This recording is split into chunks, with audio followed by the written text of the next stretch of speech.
Welcome to the Global News Podcast on YouTube, where we go behind the headlines of a story and tell you why it really matters. On this episode, we're talking about the billion-dollar Russian money laundering network here in the UK. It's been helping to fund Russia's war in Ukraine. Britain's National Crime Agency says it has uncovered the crime gang which reportedly purchased a bank in Kyrgyzstan to help Russia evade Western sanctions and channel funds towards its war machine in Ukraine. We're joined by our news correspondent, Will Vernon, to tell us more about this one.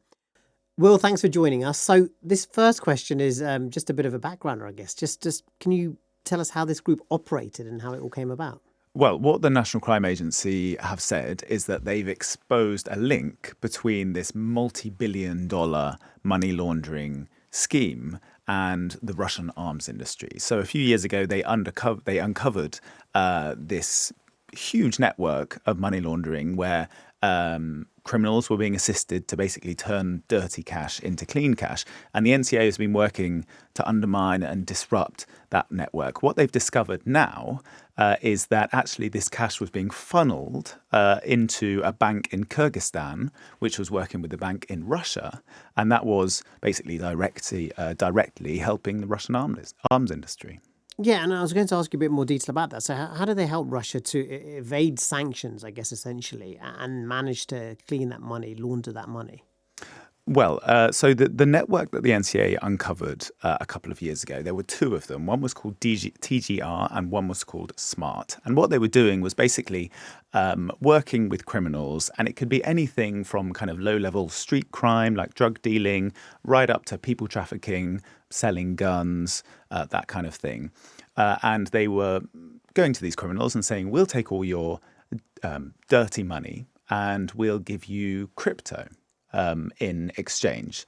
And what they were doing then with that dirty money was they were then basically putting it through legitimate businesses and turning it into clean cash. And this network generated so much money, we're talking billions and billions of dollars, that they're actually able to buy a bank. So they bought a bank in Kyrgyzstan, that's a small former Soviet republic in Central Asia, on Christmas Day last year. Keramet Bank, it was called. Of course, Kyrgyzstan is an ally of Russia, but isn't under Western sanctions, which makes it an absolutely ideal conduit for this kind of operation. And so this was how the link to Russia works. All the dirty money from crime in the UK went via this Kyrgyz bank, which was working with a Russian bank. And therefore it was going to basically buy drones and missiles and bombs for the Russian war effort in Ukraine. I guess it's always difficult to identify who these people are, but do we know anything about the people, the organizations who ran the network? So the two networks, SMART and TGR. SMART was run by a lady called Ekaterina Zhdanova. Now, she is currently in pre-trial detention in France. She was arrested on suspicion of unrelated other financial crimes, but Western agencies know that she was also running this network. The other bit of this TGR is run by a guy called Georgi Rossi. Now, he is under Western sanctions. No one quite knows where he is at the moment, but I'm sure the NCA are working hard, as are other agencies, to track him down. You followed Russian politics closely in the past as well. Do we know anything about how close this goes to the Kremlin, how far up this goes potentially? So what the NCA are saying is that they discovered that Keramet Bank, this Kyrgyz bank that was bought on Christmas Day, nice little Christmas present for Mr. Rossi to himself, that was working with a bank in Russia called Promsvyazbank, PSB. What we know about Promsvyazbank, it's called a sanctions evasion hub by the US Treasury. It's under all kinds of Western sanctions. In Russia, it's officially designated as a supporting bank of the Russian defense sector.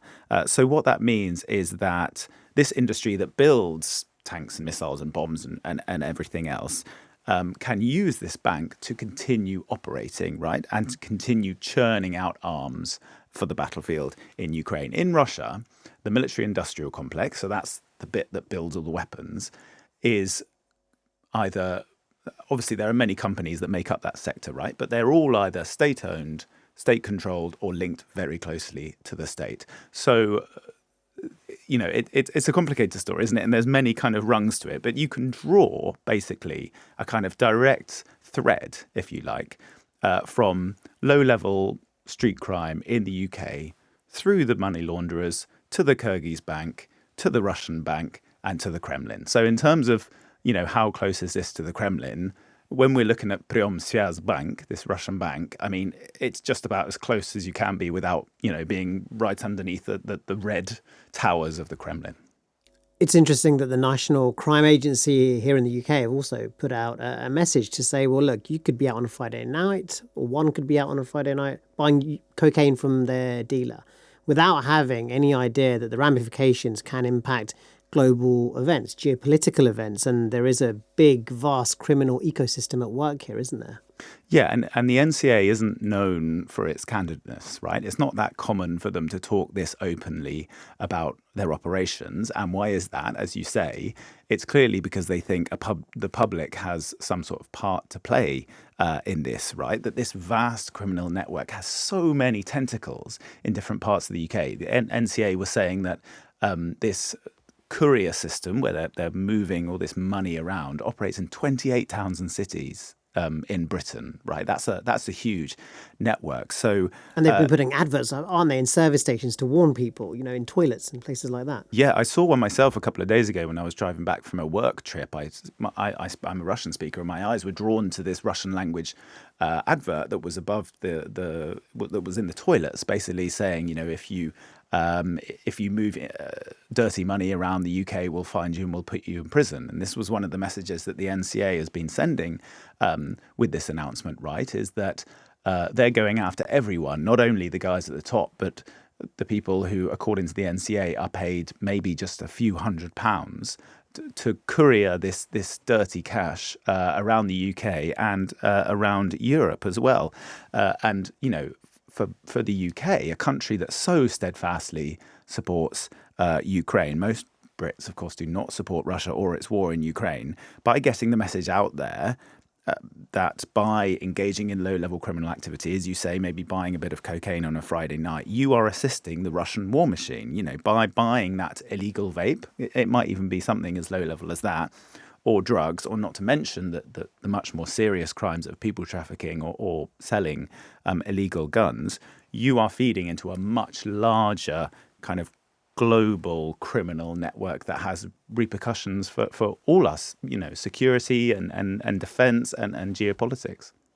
And is there anything more to uncover? Do you think there could be more still to unravel from this story in the National Crime Agency's ongoing investigation? Well, the National Crime Agency has already made, they say, more than 120 arrests and uncovered many millions of dollars of illegal cash. The message from them was that, the walls are closing in on these couriers and the people that control them, and that they're going to go after everyone. I think there's another kind of wider interesting point in all this, and that is the role that so-called third countries play, right? So Kyrgyzstan, in this example, is a country that's allied close to Russia but isn't sanctioned by the West. Kyrgyzstan is in a customs union with the Russian Federation, which means there's no checks at all between Russia and Kyrgyzstan for goods and services and financial transactions and that sort of thing.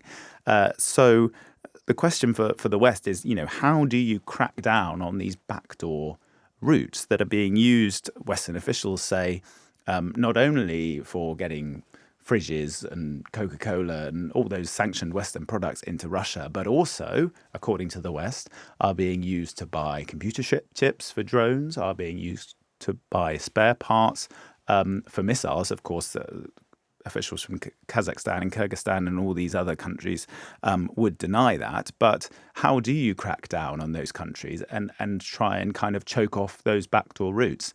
And we've seen, haven't we, recently, a certain amount of diplomatic outreach towards the countries of Central Asia.